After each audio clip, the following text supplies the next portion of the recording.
The phone rang sharply next to the sleeping Terry Gilson. He woke up abruptly. "What the hell?" he growled. The phone rang again. He picked it up.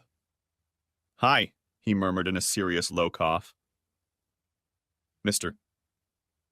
Gilson?" "Yes.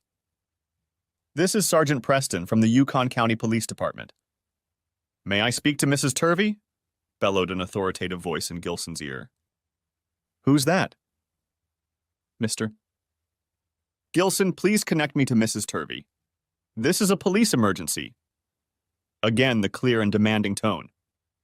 "A minute," Gilson muttered. He handed the receiver to the naked woman lying next to him. "For you." "It's the police," he said simply.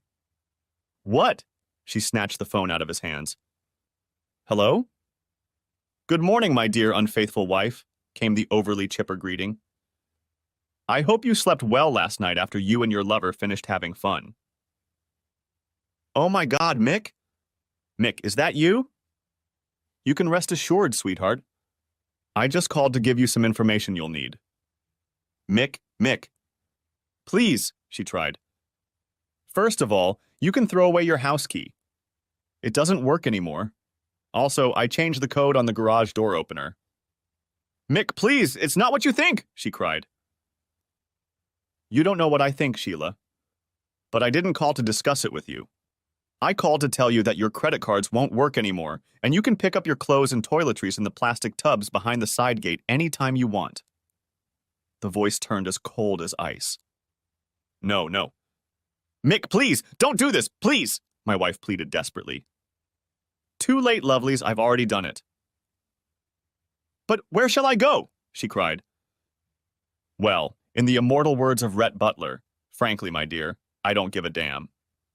The tube slammed shut in anger.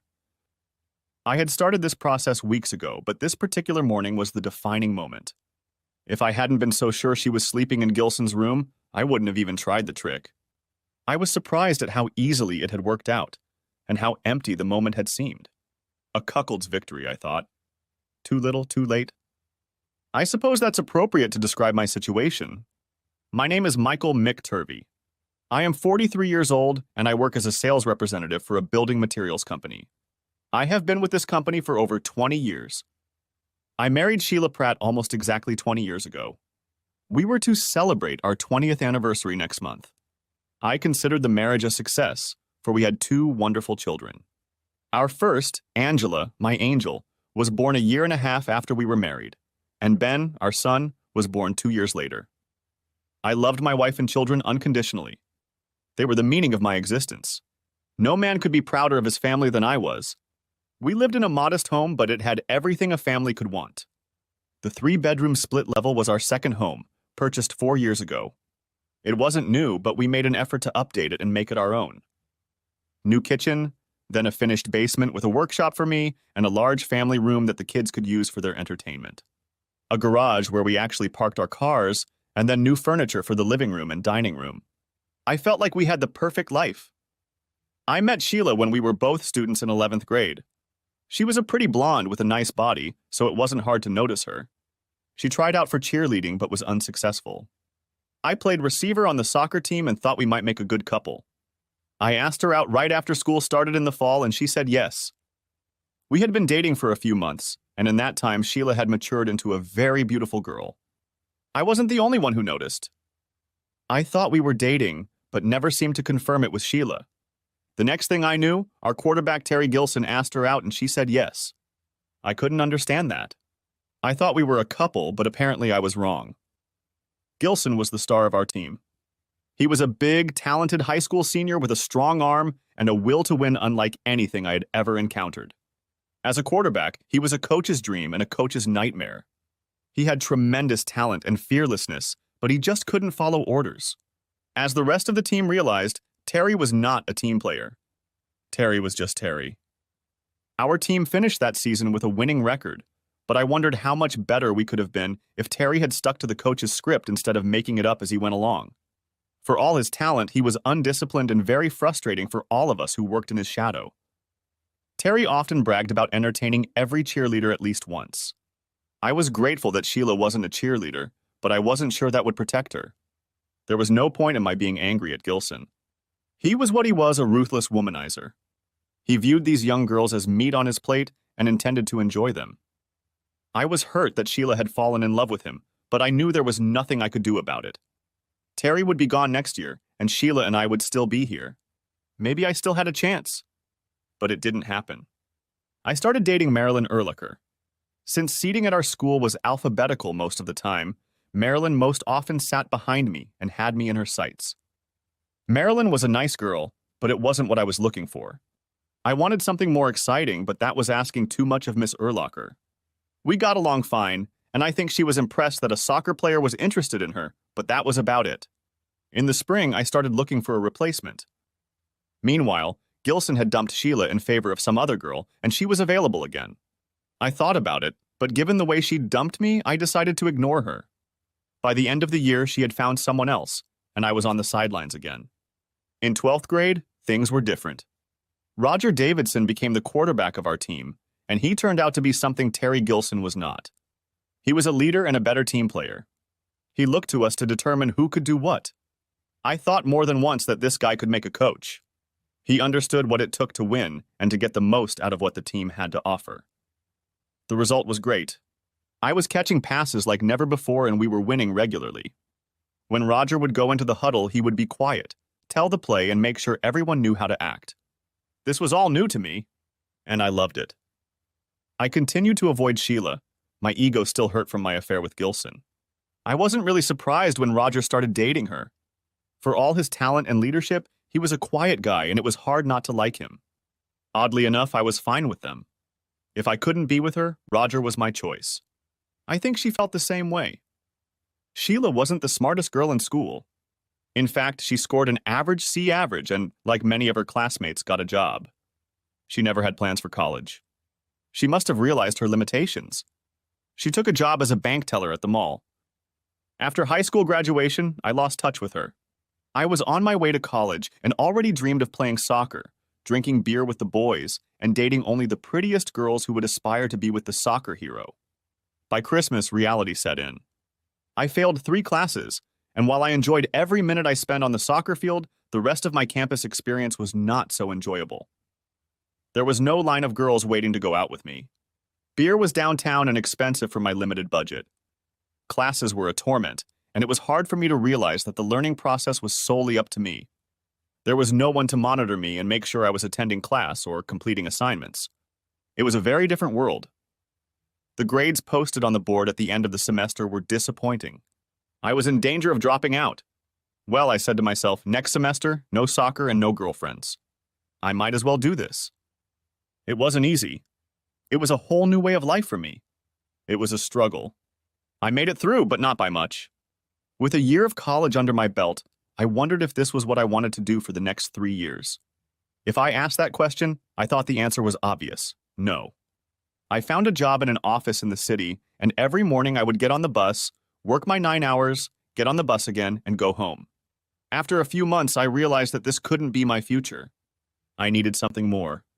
I lasted almost 2 years, but I was constantly looking for something better. If you asked me what my career path would be when I graduated from high school, I would have no idea. I certainly wouldn't include the sales category. In my mind, a salesperson is someone who goes door to door selling brushes, kitchen utensils, or magazines. That's definitely not me. I got a different perspective when I saw what industrial sales was all about. You had to know your product and show people that it was a good, if not better product than the one they were using, and then convince them to buy it. More importantly, the technical side was something I could get passionate about. It didn't take me long to realize that sales is a strategy. What do you have that the customer needs? Why would he want to buy it from you? I applied for a transfer to one of the operating branches and was given the opportunity to work in sales, an inside job. That was the beginning, and the more I saw, the more I realized that this was what I wanted to do. I went to work, still without a car and living at home. When I moved to the operations department, nothing had changed. I was a newcomer with a small salary, and I traveled to and from work by bus. When I received my first paycheck, I decided to open a bank account. Until then, I had been living from paycheck to paycheck, and that was about to change. For convenience, I chose a bank near the bus stop and walked in. As I approached the customer service counter, I stopped in my tracks. The young woman who was soon to serve me was named Sheila Pratt.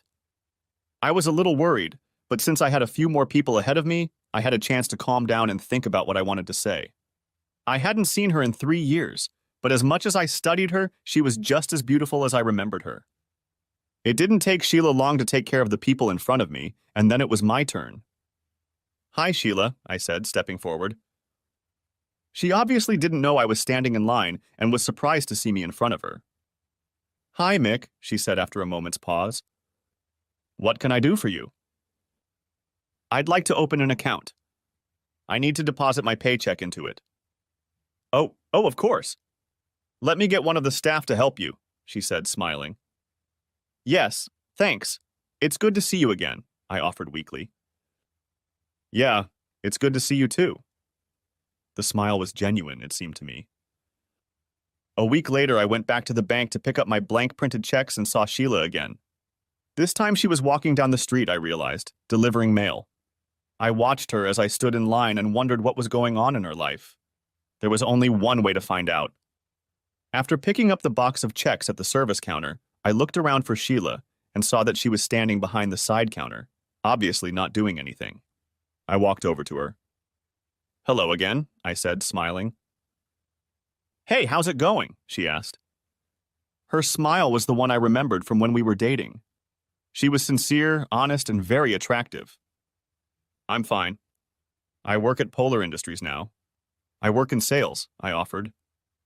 "Well done. Do you like him? Does he have a good future?" she asked, seeming interested. "Yes. I like the company and the products it represents. I think I'm lucky." "Good, Mick. I'm glad to hear that. Sheila, would you like to have coffee with me? Or something else?" Hesitantly, I asked. "We could catch up." "Sure, that would be nice. I'll be free in a few minutes." "Why don't you wait for me and we could go to the coffee shop next door?" she suggested. "Great," I said with a wide smile. "I'll be waiting out front on the bench." Thus began our reunion, and within a few dates we were back where we were. I was 21 years old and just starting my career, and Sheila was looking for a husband. I proposed the following spring and she accepted. A year later in May, we were married, and we were both excited about our future. A year and a half after we were married, Angela was born. She was a daddy's girl from the moment she was born. When she was little, if she was upset or crying, I would pick her up in my arms. She would calm down, smile at me, and all was well again. I always thought I wanted a son, but Angie was everything I could have wished for. Our son, Ben, was born 2 years later, and I was as happy as only a father can be. Sheila was Ben's special parent, and I was Angela's special parent. It was the perfect family, I thought. Sheila often told me the same thing. She was happy and content with our lives, she told me. We had our moments, but they never lasted long, and I knew I was lucky. I had a wonderful wife and 2 wonderful children. Right after Angie was born, I was given a sales territory and was on cloud 9. I fell into the job like a duck into water, and within a couple of years I was earning almost double what I started with. Success breeds success, and now I was earning much more than I expected when I started at Polar. 5 years later, we were able to buy our first house. It was a small bungalow, but it was all ours. Sheila spent hours leafing through magazines looking for the right things. Angie and Ben contributed too, but it was Sheila who chose the decor and colors. I just stood in admiration of how my family had come together. We celebrated our 10th anniversary at the same house, and over 30 people came to the anniversary party. I was proud of my accomplishments, but I was even more proud of my family. My children were well-behaved and excelled in school. My wife was an exemplary housewife and mother. Both parents believed that the sun and moon revolved around us. What more could I want? When Angie turned 14, she started menstruating. At first, Sheila was happy to help Angie understand what was happening and how to deal with it. Things went well for a few weeks, and then I noticed a change. Angie didn't seem to be as close to her mother as she used to be. It wasn't an obvious change, but to me, close to my daughter, it was noticeable. I could not find a reason for this change in attitude, and discussing it with Sheila proved frustrating. She did not want to discuss or even acknowledge this change. She claimed it was my imagination and a man's inability to understand female psychology. I was still concerned, But since the rest of the family didn't seem to be affected, I let it go. Ben always seemed to be on guard. He and his mother were very close, and although I loved him as much as Angie did, I knew that if there was a serious problem, he would turn to his mother for help first. That didn't bother me in the least. All families form alliances with their parents, and they should have been recognized and respected. Because of my success, I continued to climb the career ladder. And while I realized that sales management was probably not what I was cut out for, I wished I had at least been offered the opportunity. I had my most productive and profitable territory, and I wondered what it would take to take the next step. It finally dawned on me that in order for such an opportunity to arise, a position had to be filled. Shortly after Angie entered high school, Sheila came to me and asked if I would mind if she went back to work. She had been a stay-at-home soccer mom for 16 years and felt like she wanted something to do besides washing, ironing, and sewing. I couldn't think of a single reason why not, but asked her to make sure that whatever she chose would not interfere with the children's lives and our ability to enjoy free time together. She assured me that it would not interfere. After a few months of searching, she found a job at a car dealership as a receptionist. It was not full-time, and that suited us both. She had to work there in the mornings from 9 to 1 o'clock, Monday through Saturday. Since I was playing golf on Saturday mornings, I figured that schedule would suit me just fine. It didn't pay much, but we didn't starve, and her extra earnings could be used as vacation pay. If it suited her, it suited me. Our life continued for a couple more years until one day, Sheila came home with a disturbing message. "You know what, Mick?" she said, not without some trepidation. "What?" "Terry Gilson is back in town," she said, watching my reaction carefully. "Oh, what brought him back?" "You know his father is a big businessman. Terry is now the assistant general manager at his father's dealership," she said, still not as nonchalant as she wanted to seem. "And what kind of dealership would that be?" I asked, knowing full well the answer. Where I work, Century Ford," she stammered. "So, what does that mean to you?" I asked, starting to see something else creep into the picture. I'm going to be, I've been asked to take him on as an assistant," she finally mumbled. Wow. That's a big step. From part-time receptionist to assistant to the assistant to the assistant general manager. I didn't realize they had such a large staff. I'm sure my tone was sarcastic, and I didn't try to hide it. "Something you're not very happy about," she remarked. "No. You dated Gilson. I've played with him. We both know what kind of guy he is. He bragged about all his conquests. Is your name still on his list?" It was a cheap shot, and I realized it as soon as it sounded. "That's terrible. Are you telling me you don't trust me?" she demanded. I had to move. "No, I'm telling you I don't trust him." Her face flushed red, and for the first time in a long, long time, she was very angry. "Mick, take that back. You have no right to accuse me of anything. And what's more, you just said I can't be trusted," she muttered. I made no such statement. I said I didn't trust him. I said we both know what kind of snake he is. It may have been 20 years, but leopards don't change their spots. I made sure she understood that I wouldn't back down an inch. "Just ask yourself this," I continued. "How can a part-time secretary go from entry-level employee to assistant to the boss's son in one step?" "I'd like to know," I demanded. "Because I have the talent for the job," she snapped back. "Terry said I was just made for it." "You don't think I have the ability, do you?" she challenged. "I don't know. I don't work there. But one thing I do know is that this whole deal smacks of typical Gilson. He's setting you up, and you'd better be very careful, my dear." Now I was standing right in front of her. She couldn't help but understand my misgivings and suspicions about Terry Gilson's motives. I could only hope that my message had reached her. "You're jealous. You don't want me to succeed because it will make you look bad." "That's the thing, you're jealous," she scoffed. The argument was going nowhere, and she wasn't listening. I sighed heavily, turned, and went down to the basement for a cold beer and some time to think. I had no illusions about Gilson's motives. He had seen an attractive woman he thought he could get without much effort. What did it matter if she was married? He probably remembered me from high school and didn't think I was much of a nuisance. I would keep a close eye on the situation, of that I was sure. It was a week before we returned to calm water in the house. My argument with Sheila was unfortunately overheard by our children. It was hard not to hear, as we both raised our voices. As always, when things calmed down, Angie came to me when I was alone. "Hey, Dad, are you okay?" "Hey, Angie, yeah, I'm fine," I lied. "I couldn't help overhearing the argument," she admitted.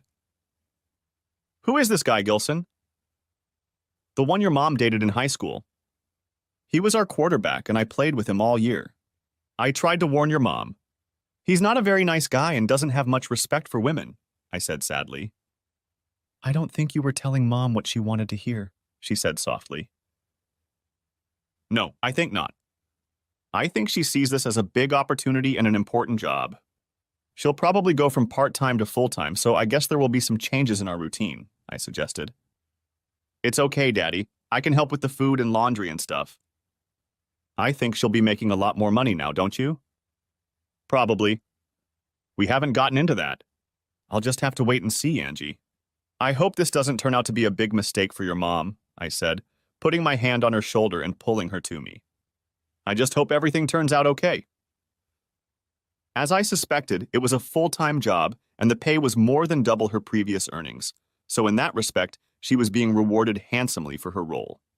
However, I had my doubts about the job. When I cautiously asked Sheila what she did during the day, she answered vaguely, but what I heard sounded very unstructured. If I interpreted what she was telling me, it appeared that she had to resort to when Gilson called. As time went on, I became less and less concerned about her work. She left for work a little before 9 every morning and came home shortly after 5 in the evening. No overtime, no special assignments, just routine work. As a result, we didn't have to sacrifice much. My workday was longer than hers, and I was often home after 6, leaving in the morning at 7. I wasn't home before anyone was up, and so my family time was limited to evenings and weekends. Our sex life was never what I would call hot. It just wasn't Sheila. Even though we did it usually a couple times a week, it was plain vanilla stuff. I tried to get her interested in other things that were a little different, but she just wasn't interested. Since we were doing this twice a week, I couldn't complain. After Gilson came along, I kept a close eye on the changes in our sex life, but there was nothing unusual about it. We were doing pretty much the same things we'd been doing before. I've always tried to get along with my neighbors. It's a lot easier to live that way. The McDonalds on one side of us were quiet people and quite elderly.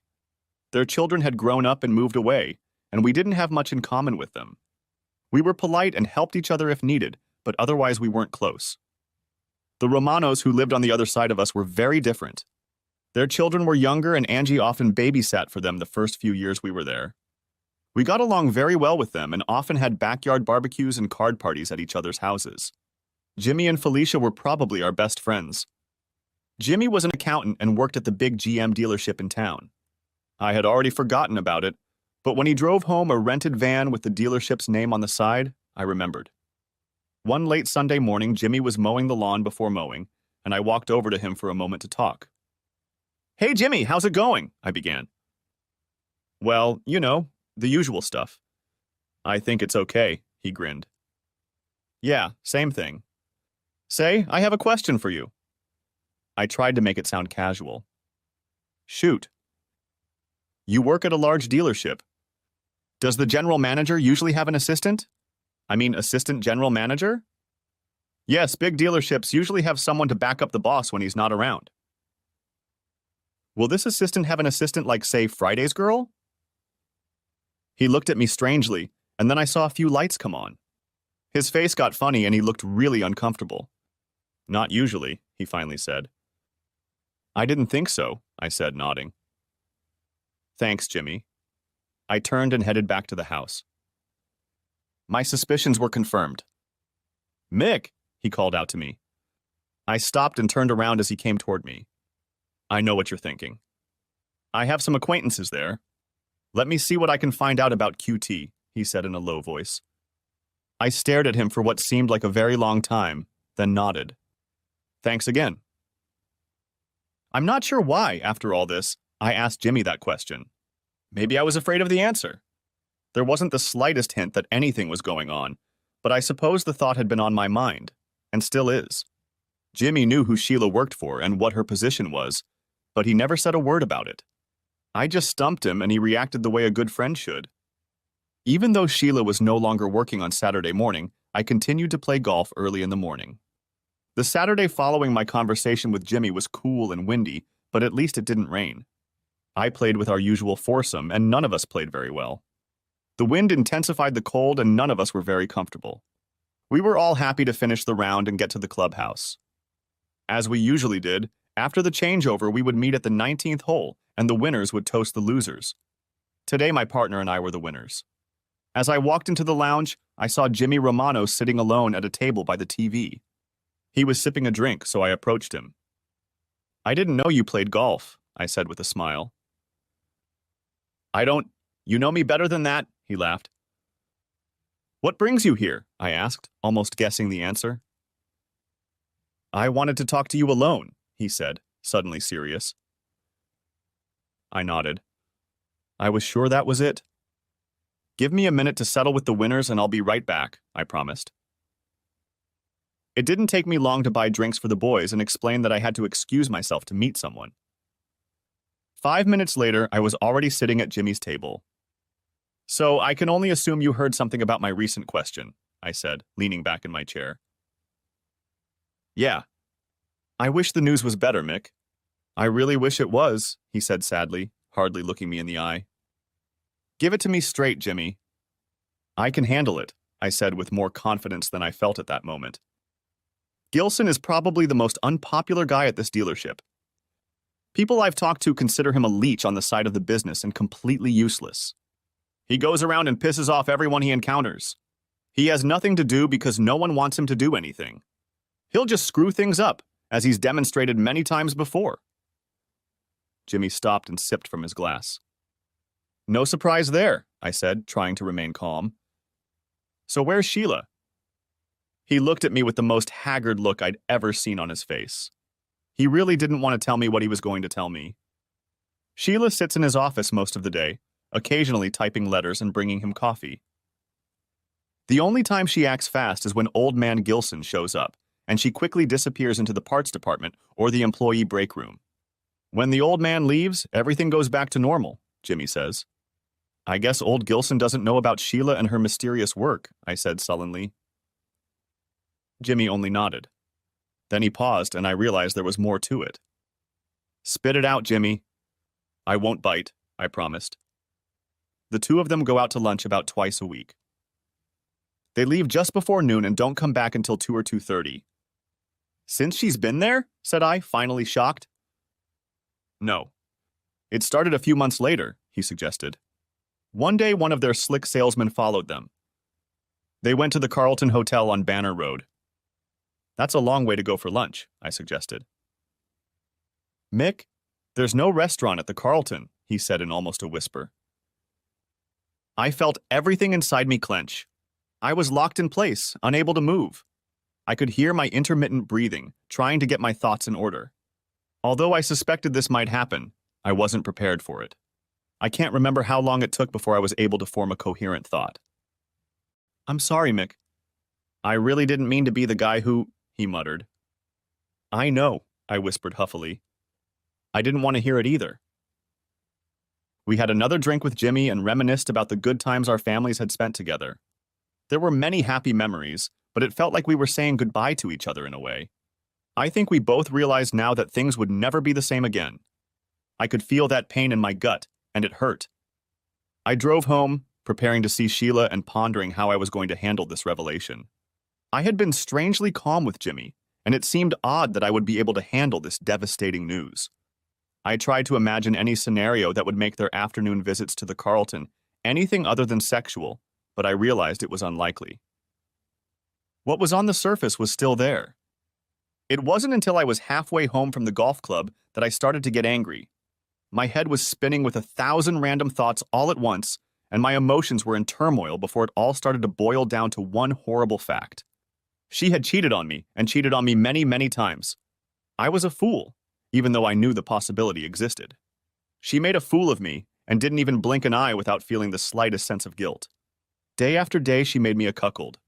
It was then, with that realization, that the anger began to build. I pride myself on being rational and not prone to rash behavior. I pulled over to the curb a few blocks from my house because I knew I was in no condition to walk into my house and confront Sheila. Moreover, it wouldn't be the smartest thing to do. In fact, I was pretty sure it wasn't. If I thought it was just a one-time fling, I could get over it and we could move on with our lives. But it wasn't. Apparently, it had been going on for a year. All this time, Sheila had been playing the role of a happy housewife with a loving family. It was a deception of a very high order. Sitting in my idling car, I decided that this called for a very high order of payback. I will act as normal as possible, but on Monday I will start the process to end this farce and get my revenge. I am determined that I will cause Terry Gilson and Sheila Pratt-Turvey as much harm as possible. I will act according to the rules and the law, but I will do everything I can to bring them both down. The rest of the weekend passed with excruciating politeness on my part. I was tight-lipped, not allowing my anger and frustration to spill out onto my family. There was plenty of time for that when all the pieces of the puzzle fell into place. I counted the hours until Monday morning. When Monday finally came, I got up earlier than usual and left the house well before 7. I knew I had a few hours before I could get started on my problem, but I wanted to get out of our house as soon as possible that morning. I knew that my sales manager, Larry Coleman, was already in the office, and I needed to talk to him about taking some time out of his day to address my problem. Our conversation took over half an hour. I knew he had guessed what might be going on in my family life when I explained what I wanted in terms of a vacation, and thankfully he was receptive and agreed. He was a nice guy and I enjoyed working with him. Just after 9 in the morning, I called David Murney, our family lawyer, and asked for advice on a family matter. I knew it was not his specialty and was not surprised when he referred me to Lydia Pankratz. I had met Lydia in passing once or twice and had heard she was a very good divorce attorney. She wouldn't be cheap, but at this point the expense was the last thing on my mind. That afternoon, I had an appointment with Lydia for late afternoon. I knew I would be late, so I called home to leave a message. Angie answered the phone, which surprised me. "Hey Angie, what are you doing home?" "Teacher Professional Development Day," she said with a touch of mockery. "Ever notice they're always on Fridays or Mondays?" "Yeah, I noticed. Look, I have an appointment late tonight, and I won't be home until 7, I think. Let Mom know, okay?" "Sure, Dad." "Say, are you okay?" she asked with curiosity in her voice. "Yes, of course. Why do you ask?" "I don't know. You didn't seem like yourself this weekend." "You weren't sick or anything, were you?" "No," I lied. "There's nothing wrong with me." "You must have an overactive imagination," I laughed. We signed, and I hung up the phone, wondering if Sheila had noticed my unusual behavior. She didn't say anything, but maybe she was being cautious. We'd have to watch for that. I didn't want to tip too soon. Meeting Lydia came as a shock to him in many ways. To begin with, regardless of the reason, Sheila got half of everything in the divorce.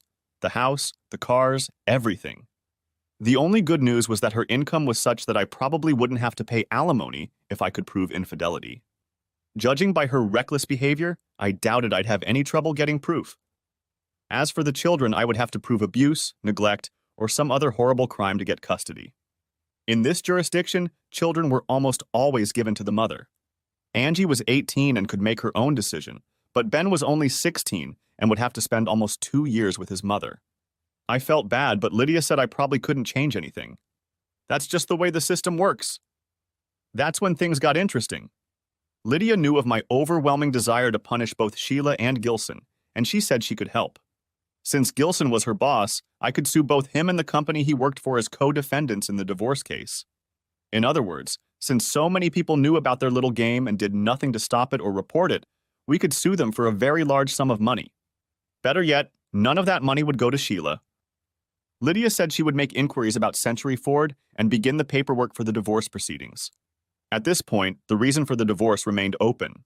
I was to decide whether it would be irreconcilable differences or infidelity. Lydia suggested that since their liaisons were so predictable, it would not be difficult or expensive to get some photographic evidence to solidify the case.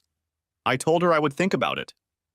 When I got home that evening, a happy Sheila greeted me, informing me that my dinner was already in the oven, and she poured me a glass of wine. I was immediately suspicious. Such behavior was unusual for her. I went upstairs, changed my clothes, washed my face, and went down to dinner. When I sat down at the table, Sheila sat down too, also with a glass of wine. I have some interesting news, Mick, she began with a broad smile. Oh? I've been invited to the regional dealer convention next month in Marysville, she said proudly. Really? Just you? I asked, almost knowing the answer before I even asked it. Well, no. Terry and Kurt Jenkins are going too, she said with some nervousness. Oh, I see. And how long does this convention last? 3 days. Thursday, Friday, and Saturday. I'll be back on Sunday. Now the nervousness was fully evident. Sounds like you're looking forward to it, I quipped. Yes, this will be my very first convention. I'm sure I'll learn a lot. She changed in an instant. Now she had that happy enthusiasm in her again that she had a moment ago. Yes, I don't doubt it, I replied with slight sarcasm. As my mind picked up on my emotions, I began to realize that this could be the opportunity I was looking for. She almost set herself up to be caught. So, you're okay with that? She asked uncertainly. Yes, dear. I don't mind. I trust you. I know you won't do anything inappropriate, I said, with as straight a face as I could muster. I saw the blush on her face for only a moment before she stood up, leaned across the table, and kissed me. Thanks, Mick. I finished my meal in silence, and Sheila went back into the living room to watch some mindless TV program. I found it strange that I wasn't upset or angry or anything. I was numb. I had just let my wife go out of town for 3 days and have fun with some asshole I hated, and I felt nothing. The next 2 days went fine, just normal. I got through my work, but my mind was a mess of thoughts, and I wondered how it was all going to turn out. I started thinking about Ben and Angie. What would they think? How would they react? When I destroyed their mother, would they hate me? I couldn't think of a way to protect them from what I was about to do, other than to call the whole thing off and let Sheila continue doing what she was doing. Deep down, I knew I would never let that happen. On Thursday morning, Lydia called me at the office and asked me to meet her in the afternoon. We set the time for 3 and I arrived early. I wanted to bring her up to speed and start the process. I made a few decisions. Lydia, something interesting happened on Monday. Sheila told me that she's been invited to attend the regional Ford dealer convention in Marysville in 3 weeks. It won't surprise you to learn that she'll be going with Terry Gilson and another guy from their office. I paused, waiting for her reaction. You're right. There's no surprise at all. My sources say the whole thing was set up a long time ago. I guess she finally got up the courage to tell you on Monday, she said calmly. Yes, Monday. How did you know? I asked with a smile. Well, it's a trade secret.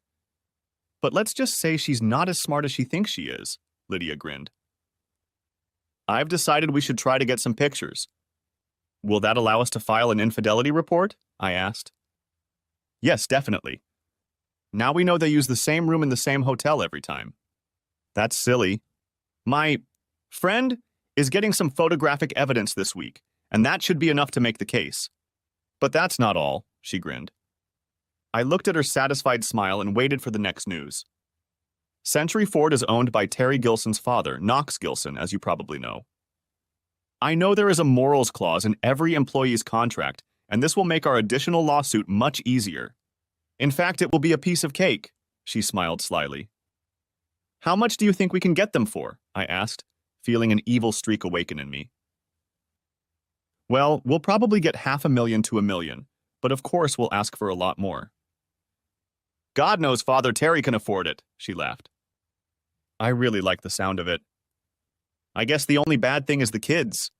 I can protect Angie, but I can't do anything for Ben, I said, suddenly realizing how fast things were moving. I know, and there's not a damn thing I can do about it. Unless we get a judge who thinks Sheila's scum, we're going to have to live with it. I'm sorry, but I wish it wasn't so, she said with genuine pity. All right, Lydia. Thanks for the shovel job. I'll let you know when and where the convention will be held, and what hotel she'll be staying at, in case your boyfriend can't find out anything before then. I'm tired.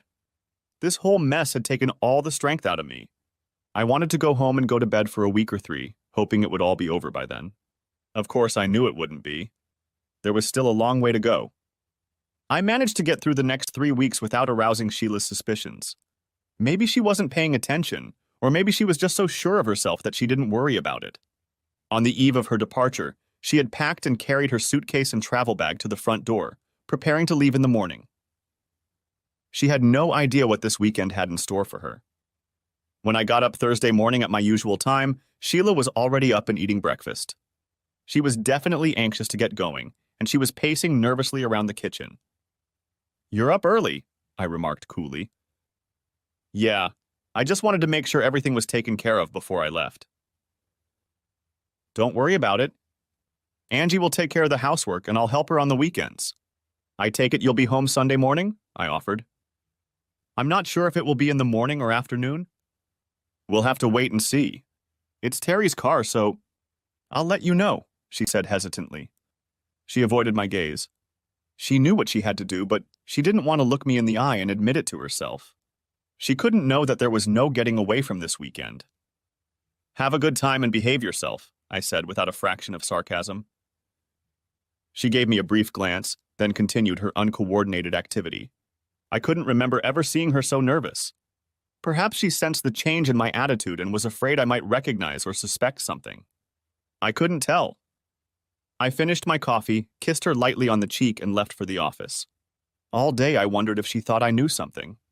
It might ruin my surprise, and that would really upset me. I didn't tell Lydia or anyone else what I planned to do early Sunday morning. Upon arriving at the office, I called Lydia and she quickly got on the phone. "Lydia, can you confirm that we have pictures of Gilson and Sheila in action?" I asked quickly. "Yes, we have them. But I don't think you'll want to see them. Maybe after this is over, but for now, just let us deal with it, okay?" She spoke in a muffled voice, and you couldn't tell from her tone that she wasn't happy. I had to assume that the pictures were going to be quite denigrating. The only good thing about it was that it no longer mattered whether my little stunt on Sunday morning had worked or not. The matter was now settled. "Are all the divorce papers ready?" "Yes. We can serve it when you say so. I have a little surprise for her on Sunday morning, so I think we can serve her at her parents' house on Monday morning." "Can I confirm that on Sunday?" I asked. "Yes, but, Mick, you're not going to do anything stupid, are you?" There was concern in her voice. "No, absolutely not. I won't do anything to mess this up. I promise." I hoped my statement was reassuring to this dynamic lady. I didn't want anything to ruin my plans. "Good, I'm glad to hear that. Take care of yourself, Mick. I know these are hard times for you, but they'll pass and you'll move on. I know it," she said sincerely. "Lydia, I couldn't have done it without your help. The only thing that remains difficult is telling the kids on Saturday about what's going on. I'm not looking forward to it," I admitted. "I'm sure you don't. Good luck. If you need anything, call me or David, okay?" "Thank you," I signed, quietly hanging up the phone. I thought about telling the kids that night, but changed my mind.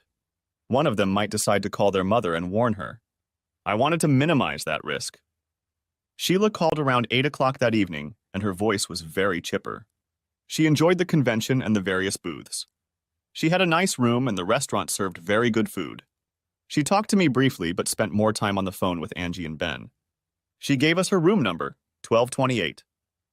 When the kids went to bed at the usual time, 10 o'clock, I waited until I was sure they were asleep, and then called the hotel and asked for room 1228. If Sheila answered, I would just say goodnight and say something nice to her. The phone rang at least 7 or 8 times, but there was no answer. I hung up. Sheila called Friday night, again around the same time.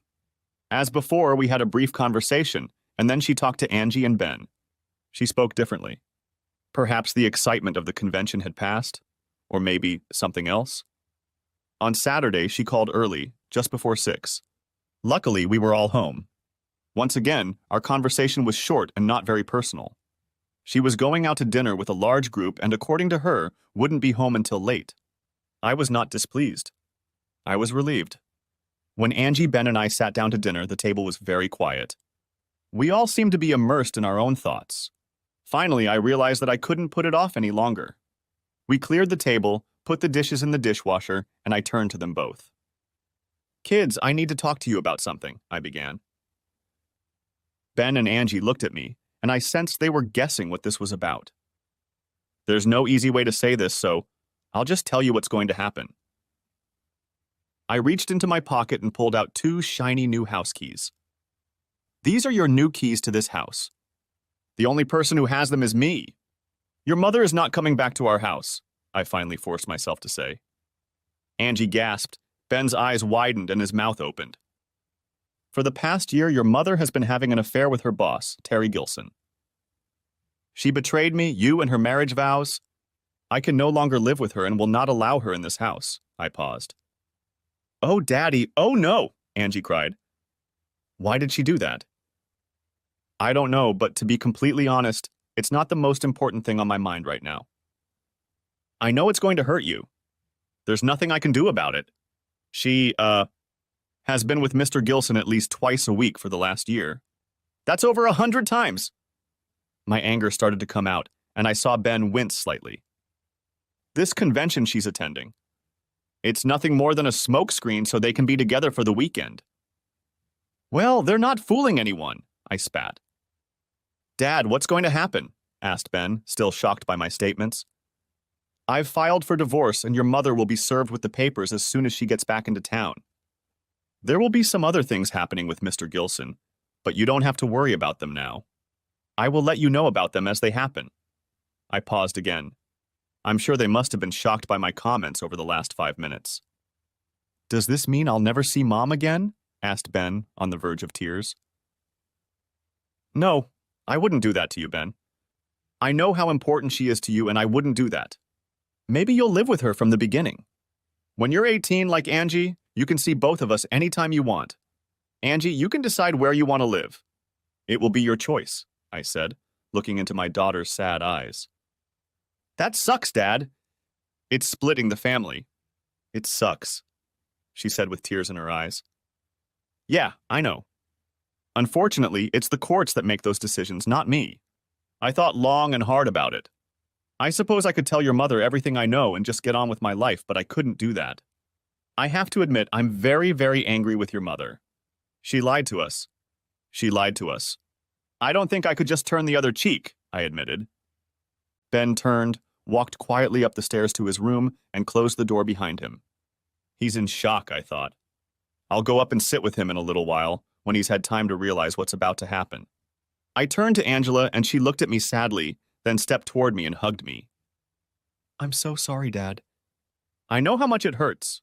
I can't believe she would do it again, she cried. I threw my head back and stared at my daughter. Again? Angie nodded, lowering her eyes. Tell me, please, I said quietly. It was 4 years ago. My period had just started, and I was having trouble getting my period. One morning when I was in class, I started having severe cramps. I went to the nurse's office, and she sent me home with a note from my mom telling me what to get. When I walked into the house, she and Mr. Morissette were sitting on the couch. I must have screamed and ran upstairs to my room. I heard them talking and moving around, and then the door slammed shut. A few minutes later, my mom came into my room. At this point, Angie broke down and the tears began to pour in earnest. What happened next? I had to be patient. I had to let Angie tell me in her own way. Mom said if I told you or anyone else, you'd get divorced and I'd never see you again. She said the courts always give custody to mothers, and you'll be so mad at her that you'll probably move out, and I won't see you at all. She looked up at me and shook her head. I was scared, Dad. I believed her. I couldn't lose you. Not then, not ever again. I guess I promised Mom I wouldn't tell anyone. Except Ben, I never told until now. I put my arms around her again and pulled her to me. That conniving bitch had used Angie's love for me against her and blackmailed her into silence. So Gilson wasn't the first, and he wasn't the only one. I began to wonder how many there could have been. How could I have been so stupid? How had she managed to pull all this off without me suspecting a thing? Had I been so stupid that I hadn't noticed what was happening? Or, was she smarter than I gave her credit for? Angie, I don't know what to tell you except that I love you. I will do everything in my power to be a good father, no matter what happens in the future. You're old enough to make your own decisions, and I want you to know that whatever decision you make, I will support you, and it won't change my love for you." I didn't think I could say anything else. "Thank you, Dad. I know that, and I know I want to be here with you. You need someone, and I think you're stuck with me." She smiled through her tears. We hugged again. "I think I'd better go upstairs and talk to Ben. I'm sure it will be very hard for him to get over it. You said you told him about Mr. Morissette?" "Yeah, about a month after it happened. Ben said she was acting weird, and he noticed that Mom and I were kind of avoiding each other. I told him what I saw." "How did he react?" I asked. "That's funny. Like it wasn't a big surprise, or maybe he suspected something," Angie replied thoughtfully. "I was sure he'd think I was lying, but he didn't say anything at all. He just mouthed off and kept it to himself." I nodded and stood up, heading for the stairs in Ben's room. I knocked softly, then turned the knob and gently pushed the door open. Ben was sitting on the bed, staring out the window with empty eyes. It took a few seconds for him to acknowledge me, but he still didn't say anything. "I'm sorry, Ben. You know I wouldn't hurt you if I could help it. I hope you understand I couldn't leave things the way they were," I said quietly. He nodded and turned to me. "I'm sorry too, Dad. Mom really hurt a lot of people, didn't she?" he said in a barely audible whisper. "Yes, yeah. I don't know what will come of all this, but I'm sure your grandparents will be very upset with her," I replied. "Why, Dad? Why?" "I have no idea, Ben.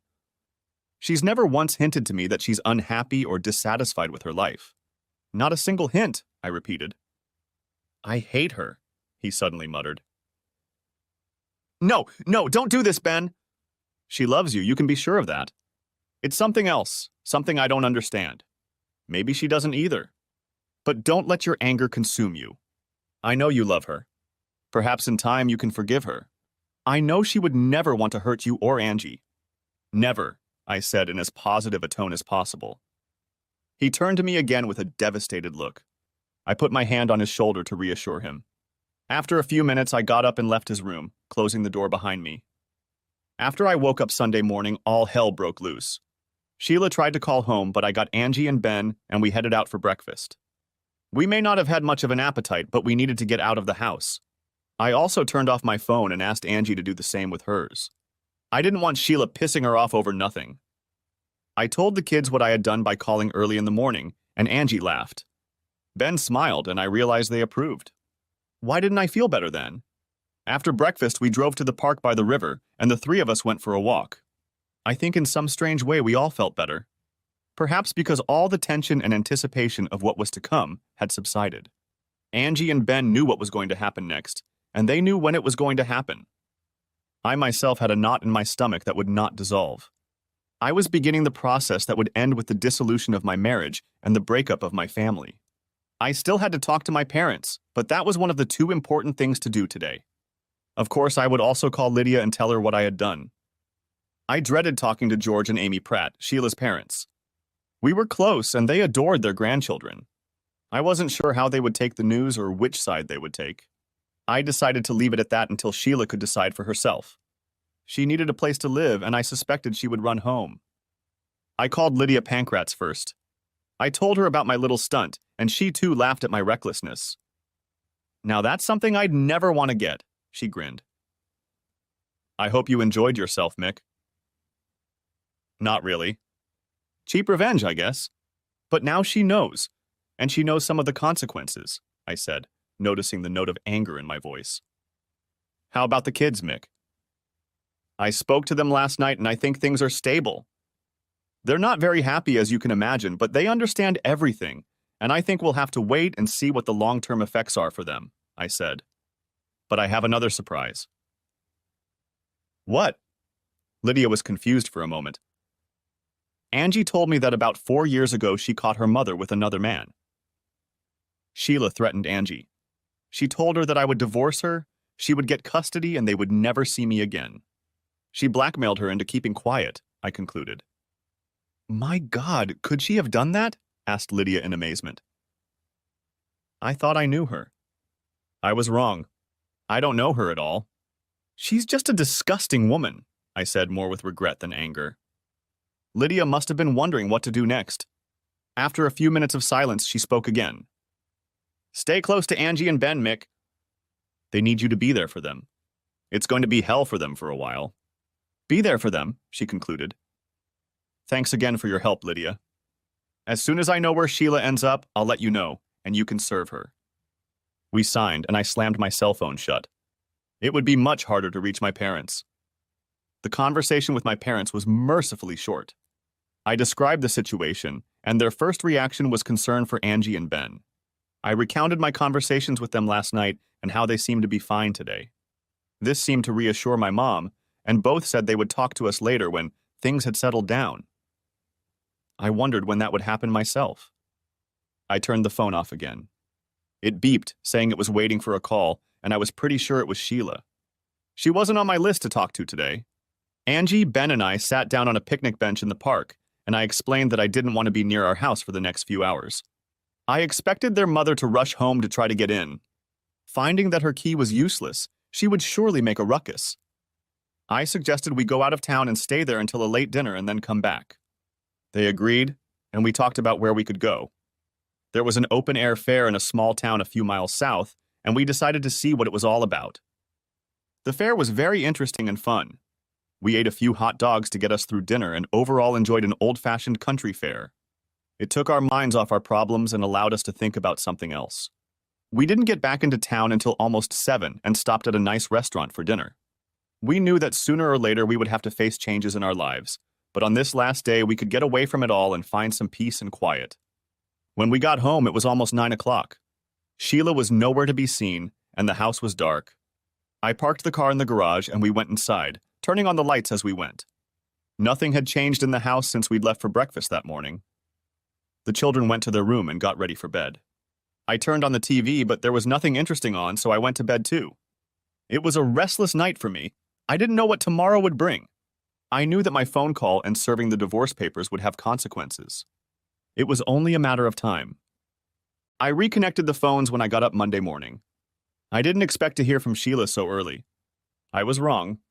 Almost immediately, the phone rang. We didn't have caller ID, so I had no idea who would be calling this early. I decided to tempt fate. Hello? It was a cautious greeting on my part. Mick? Mick, please, we need to talk. I was Sheila, of course. What is there to talk about? I asked in a low voice, trying not to disturb the children. Oh my God, Mick. I'll tell you what. I can explain. It's not what you think, she moaned. That's the second time you've said that. What do you think I think? I challenged. It wasn't like a novel. It was just a stupid mistake. Don't ruin our marriage over a stupid mistake, she pleaded. You must think I'm the stupidest person on the planet, Sheila. I know for a fact that you've been having fun with asshole Gilson for a year, no less.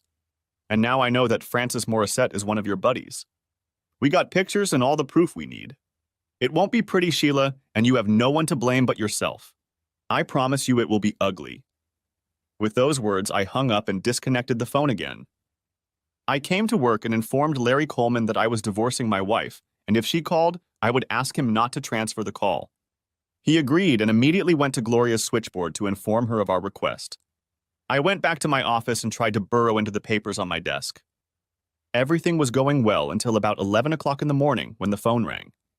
It was George Pratt, my father-in-law. Good morning, George. I can guess why you're calling. I apologize for not warning you and Amy in advance, I said preemptively. I think I understand, but I'd like to hear it from you, Mick. You've always been straight with me, so tell me what the hell happened, he asked reproachfully. I recounted my warnings to Sheila about Gilson, what I had learned about her affair with him, and her other connection with Morissette. When I finished with a condensed version of her activities, there was a long silence on the line. My God, he finally said slowly and softly. I had no idea she was capable of such a thing. Are you absolutely sure about that, Mick? He asked, hoping there was a glimmer of relief in his words. I'm very sorry, George. I'm afraid I'm not only sure, but I have photographic evidence, I said, feeling sorry for this fine man. He deserved better from his daughter. She's staying here for now, Mick. Do you plan to start divorce proceedings? Yes. All the paperwork is ready. She'll be delivered either to work or, well, I'm sorry, but it can happen at your house, I apologized. I understand. I don't mind telling you that this will hurt not only her, but her mother as well. I know it's not your fault, but, well, it doesn't matter. I hope we'll still enjoy visiting the grandchildren, Mick, he finished hopefully. Of course it is. This isn't about you or Amy, George. I would never do that to you or the kids. You're always welcome here, I said sincerely. Thanks, Mick.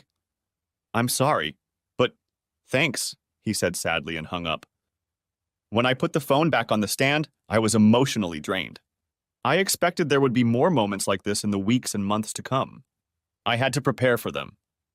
I learned that Sheila had gone to work that morning and, amazingly enough, had not yet lost her job. Gilson had no idea that all of this would come crashing down on his head at some point, and apparently decided to let things run their course. When Lydia confirmed that my wife was on time for work, she sent a bailiff over to her, and no sooner had she had her morning coffee than the divorce papers were in her hands. According to observers, she immediately broke down and ran out of the building. I believe she ran to her parents' house. But that wasn't the most interesting part.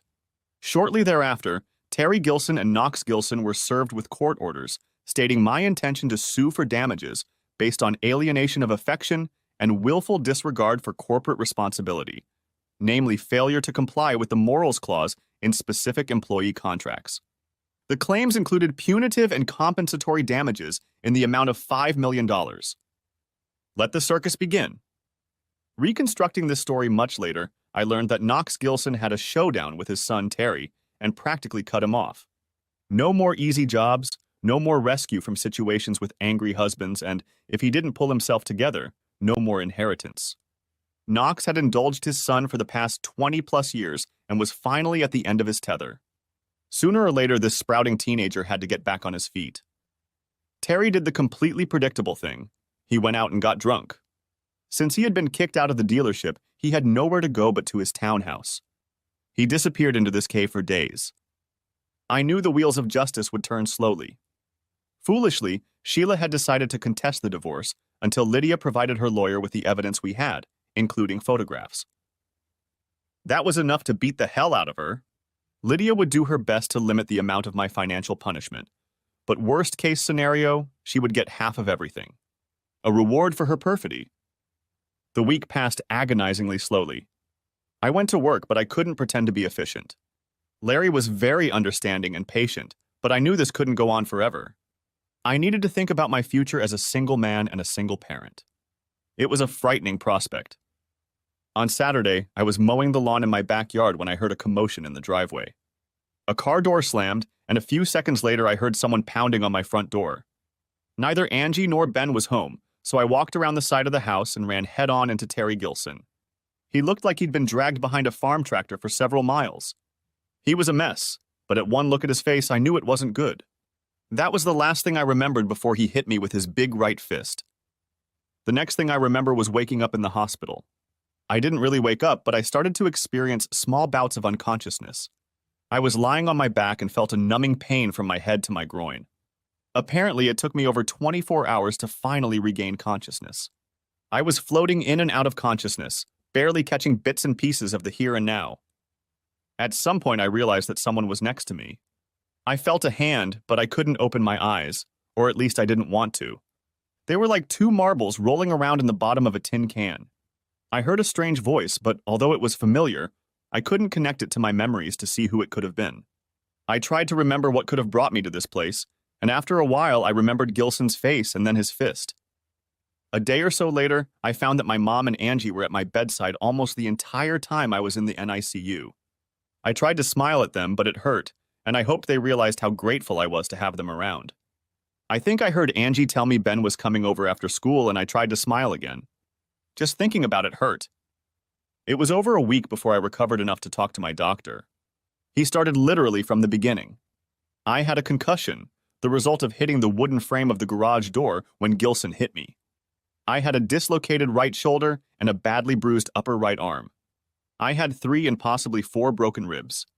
I had severe bruising of my kidneys and even more severe bruising of other internal organs. My testicles were badly swollen, and it was feared that I might lose one or both of them. Finally, I had my spleen removed when it was discovered that it had ruptured. My injuries were the result of a single punch from an enraged Terry Gilson, followed by systematic kicking as I lay unconscious on the ground.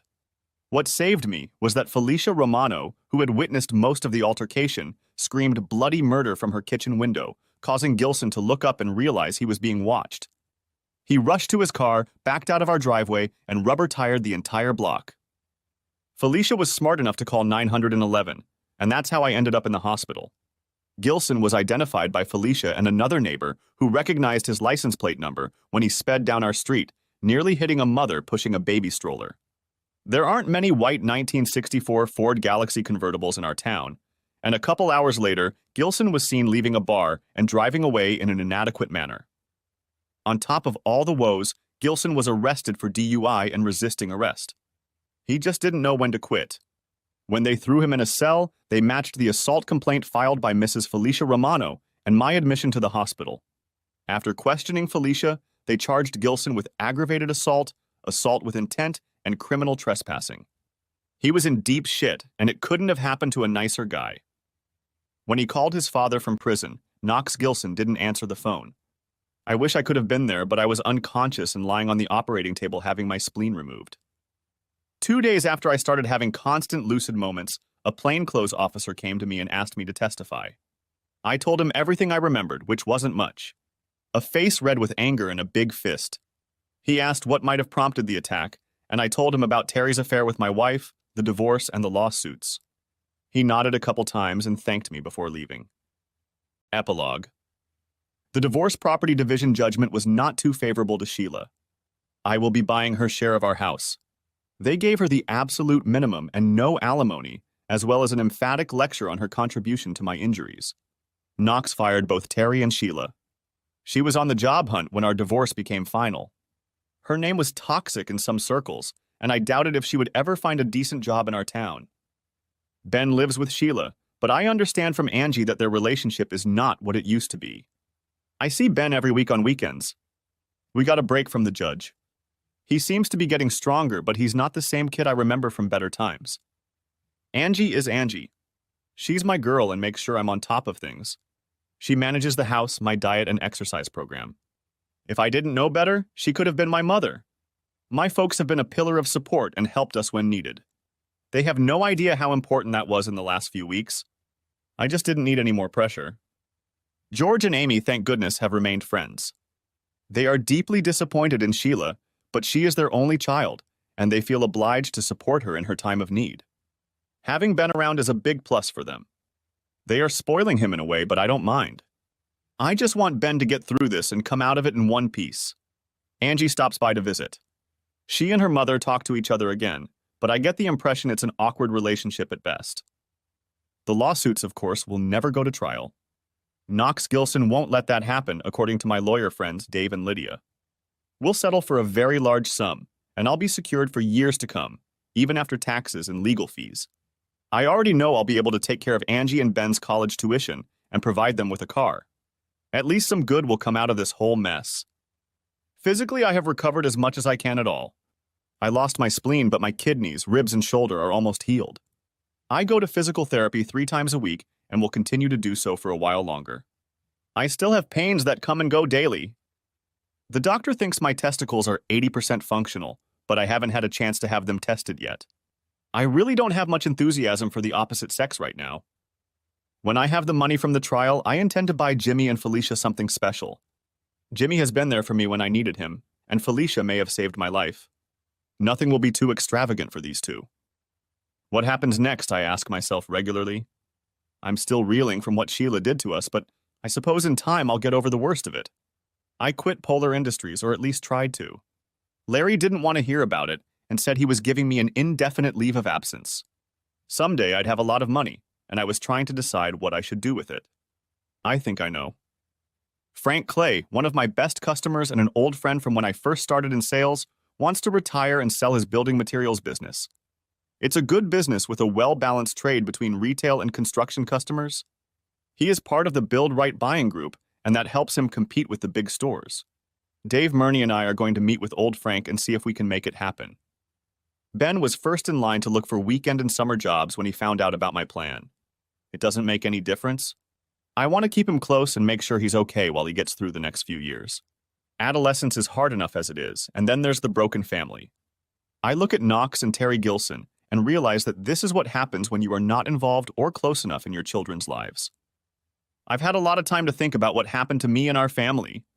I'll be the first to admit that I took it personally and wanted revenge to the fullest. I still feel the same way. Perhaps if I had only had to deal with Gilson, things would have been different. I guess I can imagine how he might have swayed and charmed someone like Sheila. But when I learned about Morissette and how she blackmailed our daughter into silencing her, all thoughts of compassion vanished. Dave says Terry will spend 2 to 4 years in prison for assaulting me. We talked about a civil suit as well, but there will be no one to sue. His father disowned him. He has no job, no skills, and no prospects. When he gets out of prison, he will be in his early 50s and a bleak future awaits him. There is nothing more we can do to hurt him. Amazingly, Knox Gilson came to me while I was in rehab. He apologized for everything that had happened and for his deadbeat son. I accepted his apology as sincere. He was well aware that the emotional damage his son had done to me was accompanied by physical damage. We shook hands and I raised my opinion of Mr. Gilson Sr. a notch or two. And here you are. Sad story. I thought I had the perfect family. Hell, I was sure I had the perfect family.